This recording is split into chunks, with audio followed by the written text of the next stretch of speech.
কাঁকরোল এনেছে দেখো। কাঁকরোলটা আমার ম্যাক্সিমাম খাওয়া হয় কাঁকরোল পুর করে। কীভাবে করছি দেখো।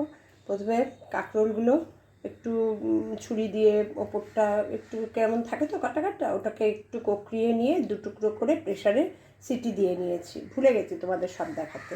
তারপর চামচ দিয়ে ভেতরের এই মশলাগুলো সব বের করেছি। বের করে পেঁয়াজ আর কাঁচা লঙ্কা আর নুন দিয়ে মেখেছি। এবার এর মধ্যে পুরগুলো সব ঢোকাবো। ঢুকিয়ে বেসনের হোক, ময়দার হোক কি আটার হোক, ব্যাটার করে ব্যাটারের মধ্যে চোবাবো আর ভাজবো। যখন চোবাবো আর ভাজবো তোমাদের দেখাবো। আর বাকি প্রসেসগুলো এই যে চামচ দিয়ে খুব সাবধানে। আর প্রেসারে বেশিক্ষণ লাগে না রাখতে, মিনিট একটু ফুসফুস আওয়াজ হবে, অফ করে দিলেই হবে। কারণ একটা সিটি হয়ে গেলে বেশি সিদ্ধ হয়ে যাবে, তখন এগুলো বের করতে গেলে খুব অসুবিধা হয়, কেটে কেটে ফেটে যাবে। আর ফেটে গেলে পুরগুলো ঢোকানো অসুবিধা হয়। এই জন্য জাস্ট একটু ভাপ দিয়ে নেওয়া। ভাপ দিয়ে জলটা ফেলে এবার ঠান্ডা করে ভেতর থেকে এই চামচ দিয়ে এরম করে ভেতর থেকে পুরগুলো আস্তে করে করে বের করতে হবে। বেশি করতে গেলেই ভেঙে যাবে, নরম তো ভেপার দেওয়া হয়েছে। এবার এই পুরগুলো ভেতরে ঢোকাবো। তোমাদের দেখিয়ে দিলাম, দারুণ লাগে। এই কাঁকরোল পুর যদি একটা নিয়ে বসো না, আর তোমার কিছু লাগবে না। পেঁয়াজ দিয়েও করতে পারো, পেঁয়াজ ছাড়াও করতে পারো। পেঁয়াজ ছাড়া যদি করো একটু ধনে জিরে গুঁড়ো, নুন আর মিষ্টি দিয়ে একটু মাখবে। পেঁয়াজ থাকার জন্য মিষ্টি দেওয়ার দরকার নেই। আর ঘি দিয়ে ভাতটা মাখবে, কাঁকরোল পুর কামড় দেবে, অসাধারণ। ঠিক আছে, এবার যখন ভাজবো আবার তোমাদের দেখাবো।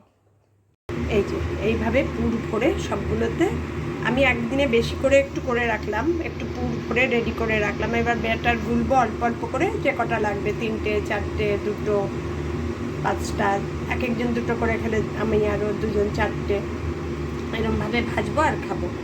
এভরিডে তো আর এটা করা সম্ভব না, ভীষণ ঝামেলা হয়। একদিনে আমি এর জন্য বেশি করে পুর ভরে রেডি করে রেখে দিয়েছি। ফ্রিজে রেখে দেবো কন্টেনারে।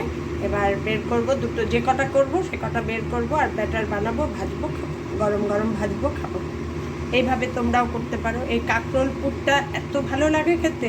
তুমি পেঁয়াজ দিয়েও করতে পারো, রসুন কিন্তু দেবে না, তাহলে বেশি রিচ হয়ে যায়। শুধু পেঁয়াজ আদা দিলে আদা, আর না হলে নিরামিষ। কাঁকরোল পুরের প্রসেস দেখিয়ে দিলাম, করা কোনো ঝামেলা নেই। তোমাকে যেভাবে দেখালাম ঠিক সেইভাবেই। বেসন দিয়ে ব্যাটার বানিয়ে নিয়েছি। এবার ওই কাঁকরোল পুরগুলো যে রেডি করেছি ওগুলো সব ভাজবো। এই একটা কাঁকরোল পুরের সুবিধা, বানিয়ে রেখে দাও, যখন ইচ্ছা 2-3 দিন টানা খেতে পারবে তুমি। ইচ্ছা হলে 1-2টো করে ব্যাটারে চোবালাম আর ভাজলাম।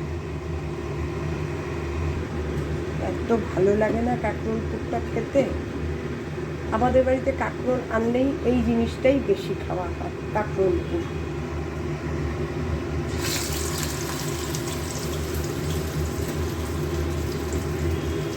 ব্যাটার দিয়ে মুখটার উপর আটকে দিয়ে, এই মুখটাই তেলের মধ্যে দিয়ে, তাহলে তো বেরিয়ে যাবে ভেতরের পুরগুলো। এবার মোটামুটি কড়া করে ভেজে নেব। 2টো ভাজা হচ্ছে, 2টো দিয়ে রাখলাম, 2টো করে ভাজবো। এক গাদা তেল দিয়ে না বেশি চকচকিয়ে ভাজছি না। আর বাদবাকিগুলো ফ্রিজে ঢুকিয়ে দেবো, আবার কাল পরশু যদি ইচ্ছা হয় খাবো।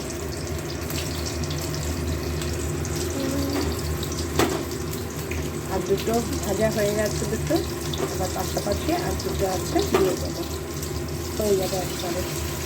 কে বারবার ভাজে বলো তো? আজকে আমাদের দুজনের জন্য 4টে ভাজলাম, বাদ বাকি ফ্রিজে ঢুকিয়ে রেখে দেবো।